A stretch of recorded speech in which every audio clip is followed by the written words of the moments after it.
it's Jill here. Time for a wig chat. So today I'm going to be talking to you about this one. This one is quite classy, don't you think? I feel like I'm a lawyer or something in this. I literally took it off out of the box, shook it upside down, broke the part up, stuck it on my head, and so this is what we have. Definitely a shake and go, I think. Anyway, this one is in the butter toast, not the SS butter toast. You know how I like my rooted blondes. This one is not rooted, so we'll see how that goes. But again, this is from the luxury collection. It's a beautiful Gabor wig. So now if you recall, I just did a wig chat not too long ago on modern motif from the luxury collection in the Gabor line as well, and it was in the SS butter toast. So if you want to see the rooted version of this color, go check out Modern Motif. That one is the same exact color, only it does have the roots in it. Now I have this one tucked behind my ear right now, and as you can see, this is my natural hair color.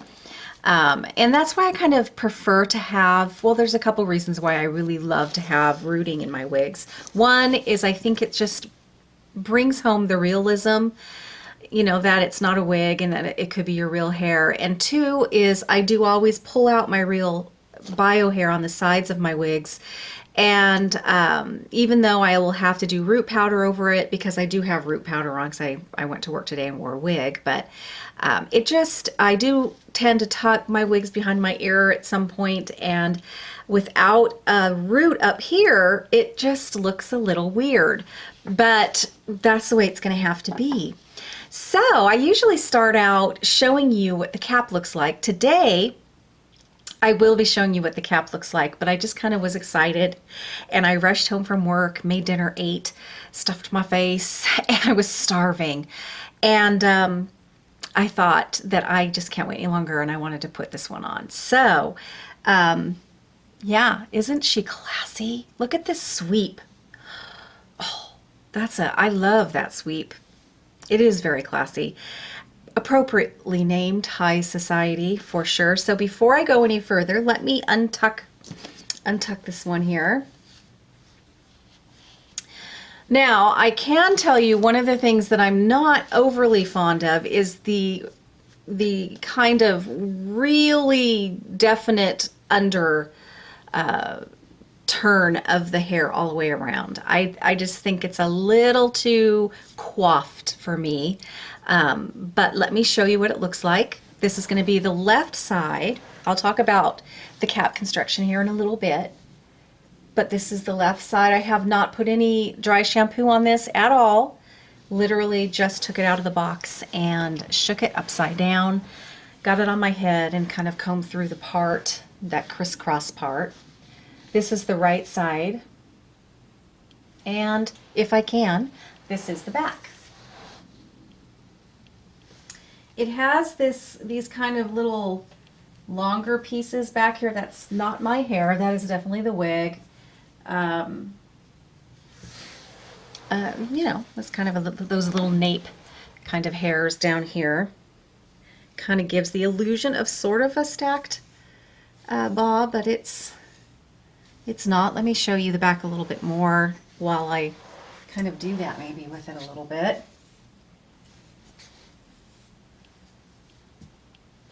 Am I in frame? I hope so. Do you see what I mean about very coiffed, you know?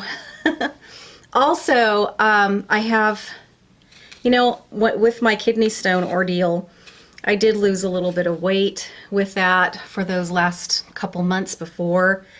It sort of took away my appetite when I was dealing with that. I have more than, it takes me this long to put weight on, so now I feel like I probably put on 5 extra pounds. It's great, made up for that. Anyways, so I feel like my face is exceptionally round these days, and in this style, I think sort of accentuates that really, because it's tucking under, it's creating more of a roundness. If it were a little straighter, more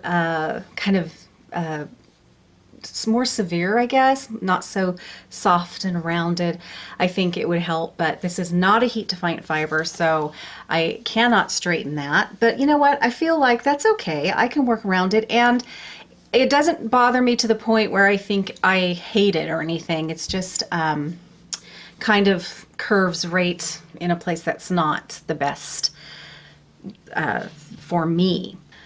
So yes, it really does almost have this bend kind of thing. And you know, I think that might be a little bit of box hair. It was packaged absolutely perfectly and beautifully in this box. Absolutely pristine the way this wig came. I don't think I've ever seen a wig come packaged so beautifully. But everything was kind of curled, you know, tucked in, and then you have that netting, and it was just kind of all tucked in under there. So I really think over time this is probably going to drop a little bit, along with that first soak that I like to do in my fabric softener baths. And I really think that this will not go away completely, but I think that what we're seeing here is a little bit of box hair right here. Okay, so let's take a look at this. This is the butter toast. This is not the rooted variety, but yet I don't feel like it's a super flat color.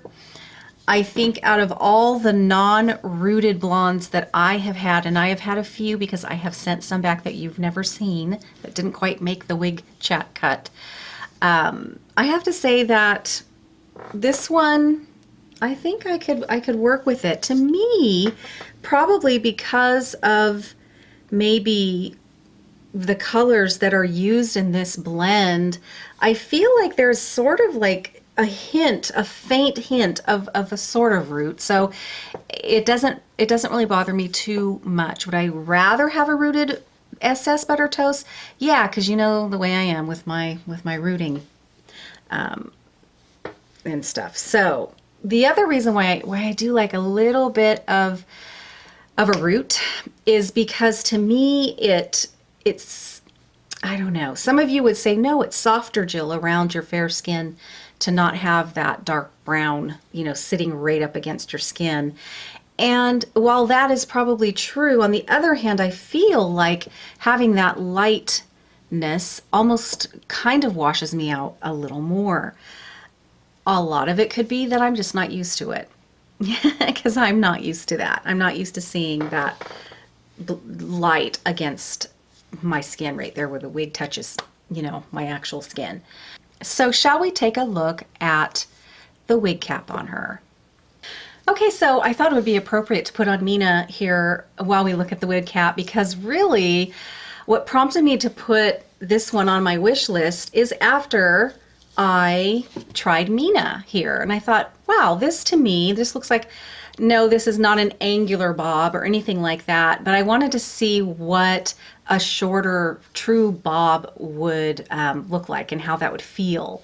And also I thought we should look and compare the synthetic version of 12 FS8. This is the non-heat friendly fiber of shaded praline versus the butter toast, because they're a little similar. They're not exact, and there are some differences, but to me, there are some similarities there as well. So before we do that, let's take a look at this cap.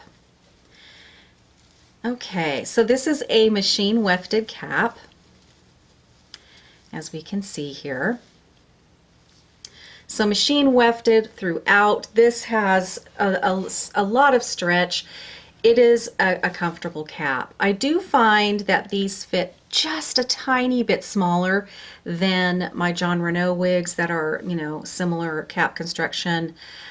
They sit a little bit higher up where the ear tab is, and I always try to remember to put my head measurements down in the comment box down there, so you can at least get a feel you know, as to what the difference is between maybe my measurements and yours are when I talk about these things. But to me, they fit just a little bit smaller, which for me is actually not a bad thing because I tend to, I'm so used to wigs fitting just a little too big for me, especially from the measurement from ear to ear.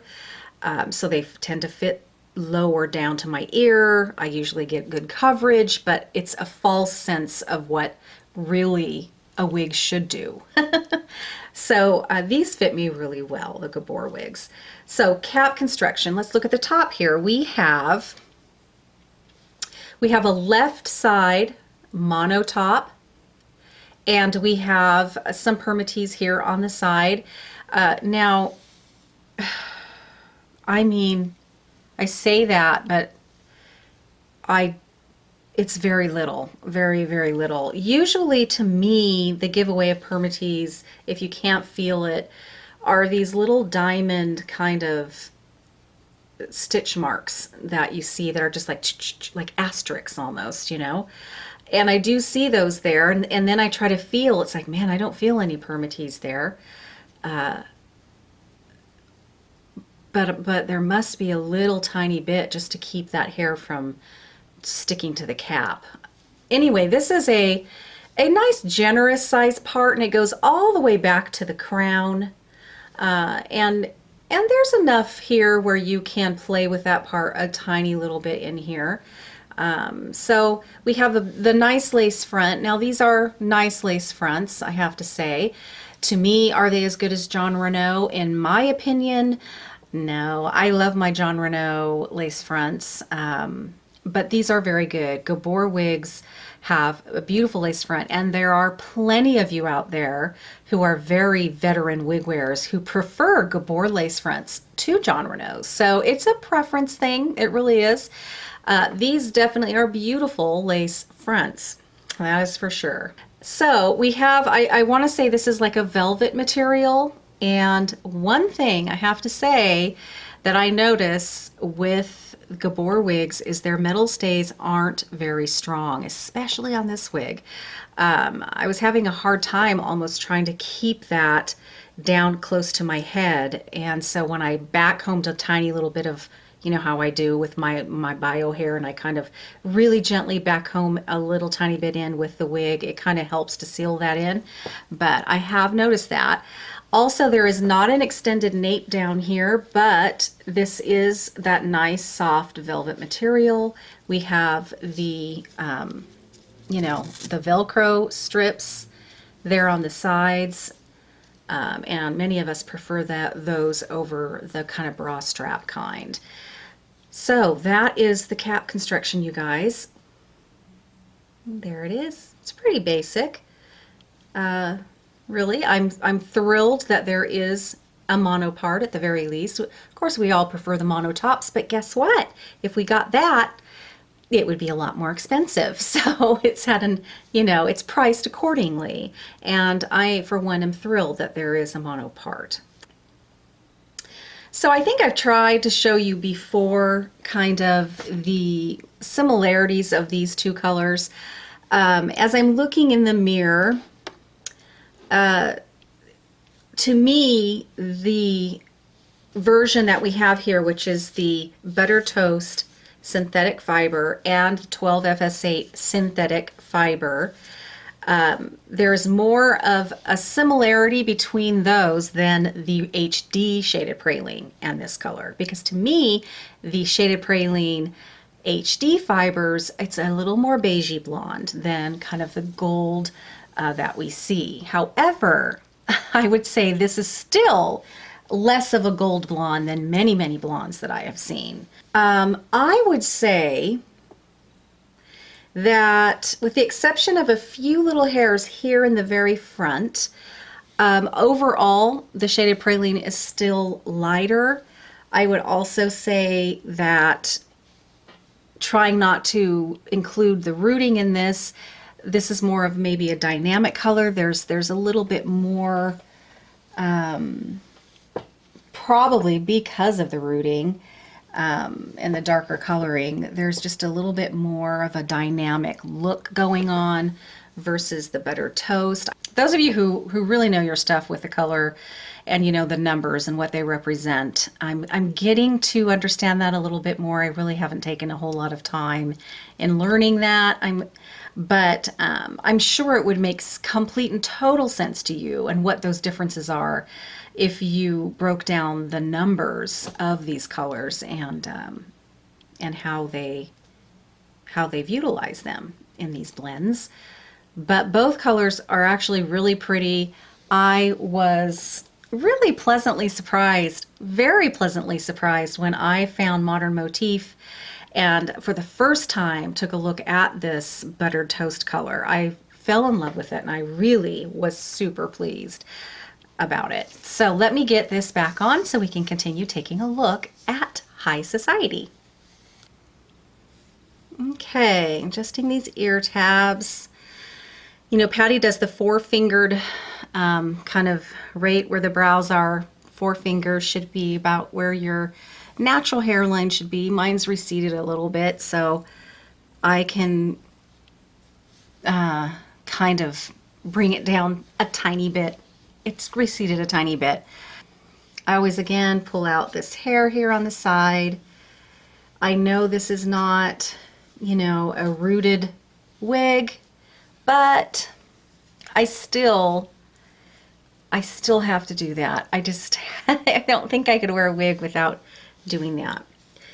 So here is that left side part. So it goes from here to here, and it goes all the way back to here. Man, it goes right back to the crown. And so, you know, you can part it as deep as it can go, which would probably be about here. Yep, that's still in there.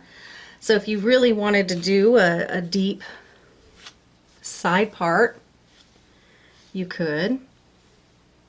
So let's take a look at this lace front here.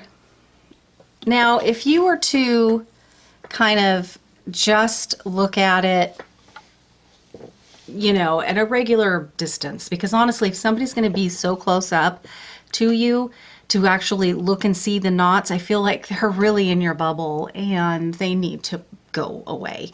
But so if I feel like, you know, it looks pretty good in just, you know, doing my normal mirror and getting up really close, good. If I do my magnifying mirror and get up really close and I'm like, I'm like, okay, Jill, you're looking in your magnifying mirror up very close. So I don't think we need to worry about that. You know, we tend to be very, very critical, and we have to remember most people, most all people, to be honest, out there, they are not thinking that every single person that they see are wearing wigs, and so therefore they're going to be looking at their hairline. People don't do that. They just don't. So now if they know you're wearing a wig, that's where it's kind of funny, because then they almost are looking at, gosh, dang, where's your wig starting? Where's it? You know, they tend to scrutinize you a little bit more.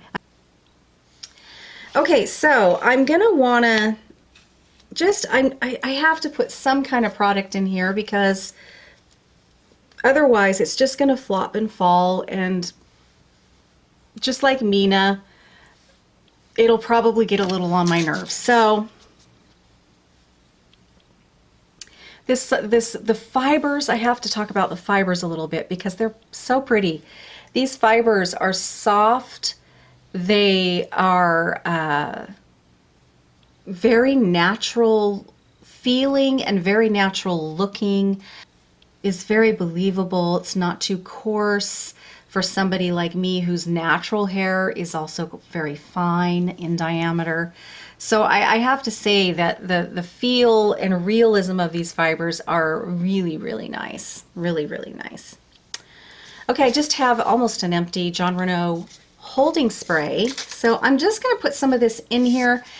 Another reason why I would probably want to put some dry shampoo in this is because as soft and beautiful as this hair is, I would want to kind of change that texture a little bit so the hair will behave a little bit for me, and maybe it would tame the flyaways a little bit more. It did with my Mina, and then it kind of wears off, and I think I washed Mina once maybe already, and I have to do it again, but it does help that a little bit. And then the other thing that I've talked about before regarding the dry shampoo is that when you have some dry shampoo in your wigs, in the fibers, when you use products that are made for synthetic wigs, they really work better because there's something that else they can stick to. And so being a synthetic shampoo, I mean, being a synthetic product here, this holding spray is for synthetic wigs, they don't tend to behave like the hairspray we're used to. They don't have that kind of hold that you're hoping for. They do their job fairly well, but what I have found is that they do so much better with a little dry shampoo. And I've also found that if you use another styling aid, so say you have the spray gel, when you use the spray gel and then the holding spray, they work kind of better together because I think they have something else to stick to. But I'm not going to put some dry shampoo on this right now, I don't think. So I'm just going to see what I can do with just a little bit of the holding spray. I really, honestly, this is such a beautiful wig. There's just not a whole lot that needs to be done with making it look presentable and nice and pretty. It really is a very classy, already made style in here for us. You know, this is a great no fuss one for sure. And honestly, there's just, I mean, really, there's just not a whole lot that needs to be done here. I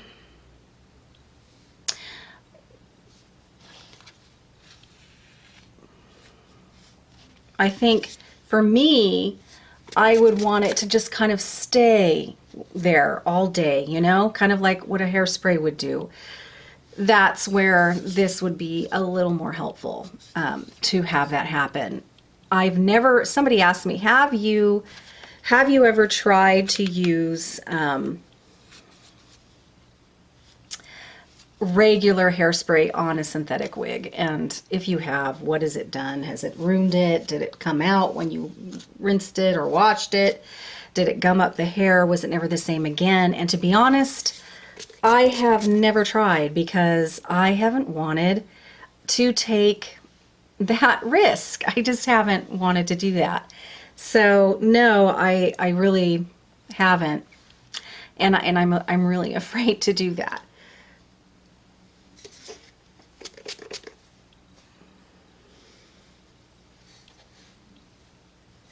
I just adore this side swept, light feathered cut there. I think that's so pretty. I couldn't have done a better job myself in shaping this wig. I would have loved if it was just all one length and straight, and I do prefer a little bit of this going on, and I kind of struggle with that with my Mina. It does a little bit of something something down here at the bottom, Mina does, but I'm so tempted to make some light layers in Mina as she kind of goes down, just to hopefully keep her away and those flyaways a little bit under control. But I would love to do something like this with her. Again, I do like to lift the hair a little here in front off the cap because I think it just brings home that realism a little bit more. We can do that circle, circle, press, circle, circle, press here in front. I do this to my wigs every time I wear them. And over time, it just really makes for a really nice front hairline. Makes almost the illusion of some baby hairs in front. And I just got in the habit of doing that, and I think it does a nice job. I think she's pretty cute. So yeah, and the way the hair is falling, it's so pretty. It is a gorgeous, classy style, and I cannot get over how soft and realistic these fibers feel. I know you guys are tired of me playing with it. I actually like when people that are showing me a wig on YouTube, I love it when they play with it. I've had people say, God, would you stop playing with it? You're driving me crazy.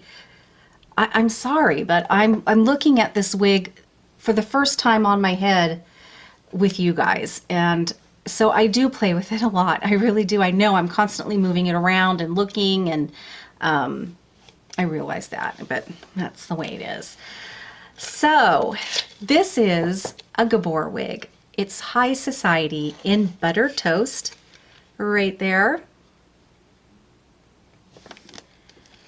It's with the Flex Light. It has a little description on here. I'm going to read what this says on here, actually. It's Flex Light, a lightweight, fine denier fiber. Well, there we go. That's why the fiber is fantastic. Okay. Kanekalon Flex, I know I butchered that. Kanekalon Flex Light eliminates weight and volume without sacrificing coverage. All Flex Light wigs are made with personal fit cap construction, resulting in light, cool, and comfortable styles with the look and feel of freshly washed, healthy human hair. Mata Acrylic Flex Light. There we go. See what happens when you read stuff? You learn things. I don't know how many times I've looked at this and I probably have never read it. Okay. I hope you enjoyed this one, you guys. I really like it. I am not sure about, again, I feel like this lighting is making this look really strawberry to me, kind of honey blonde. I didn't feel that way in the modern motif, so I'm thinking it must be the rooting situation. I don't know.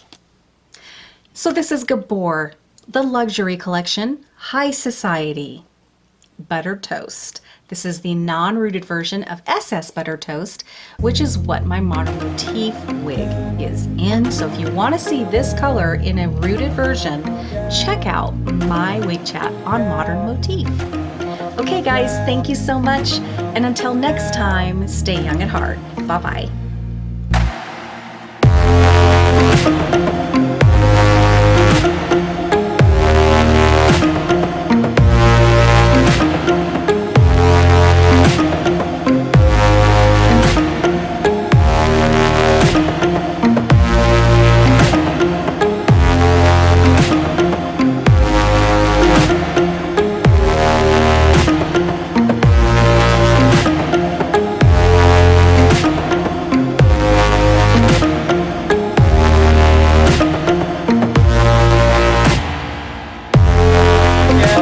Yeah.